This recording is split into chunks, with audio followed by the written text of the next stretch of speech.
অবশেষে রাস্তায় আইনি বৈধতা পাচ্ছে বহু আলোচিত ব্যাটারি চালিত অটোরিকশা। অগোছালো, অনুমোদনহীন এই যানগুলোকে এবার আনা হচ্ছে নিয়ন্ত্রিত ব্যবস্থাপনার মধ্যে। নতুন নীতিমালার নাম বৈদ্যুতিক থ্রি হুইলার ব্যবস্থাপনা নীতিমালা ২০২৫। এবার আসি প্রধান নিয়মগুলো কি কি।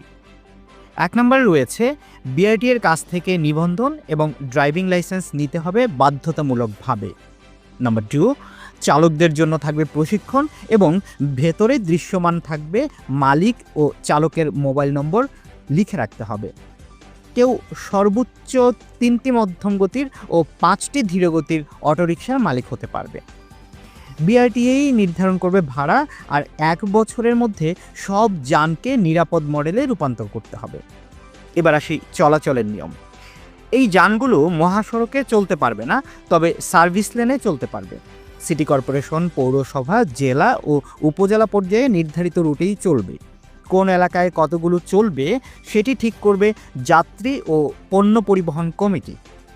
এবার গতিসীমা নির্ধারণ নিয়ে বলছি। মধ্যম গতির জন্য সর্বোচ্চ গতি ঘন্টায় ৫০ কিলোমিটার, আর ধীরগতির জন্য সর্বোচ্চ গতি ঘন্টায় ৩০ কিলোমিটার। যন্ত্রাংশের মান নিয়েও রয়েছে কঠোরতা। এই যান তৈরিতে ব্যবহৃত মোটর, ব্যাটারি, চার্জার সহ সব যন্ত্রাংশ হতে হবে বিএসটিআই অনুমোদিত।